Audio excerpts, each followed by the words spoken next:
ஆவணி அவிட்டத்தை முன்னிட்டு விஸ்வகர்மா சித்தி விநாயகர் ஆலயத்தில் 100க்கும் மேற்பட்டோர் பூணூல் போட்டனர்.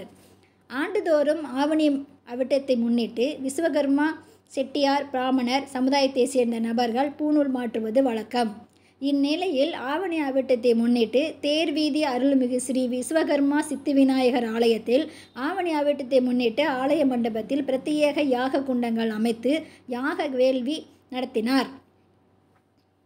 அதை தொடர்ந்து மூலவர் சித்தி விநாயகர் உள்ளிட்ட அனைத்து பரிவார தெய்வங்களுக்கும் சிறப்பு அபிஷேகம் நடைபெற்று அதன் தொடர்ச்சியாக சிறப்பு அலங்காரத்தில் சுவாமிகள் காட்சியளித்தனர்.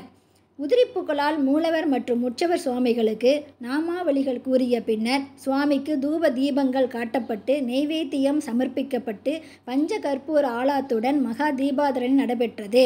அதைத் தொடர்ந்து 100க்கும் மேற்பட்ட விஸ்வகர்மா சமுதாயத்தினர் பூணூல் மாற்றிக்கொண்டனர். தொடர்ந்து அனைவருக்கும் விபூதி பிரசாதமும் அன்னதானமும் வழங்கப்பட்டது.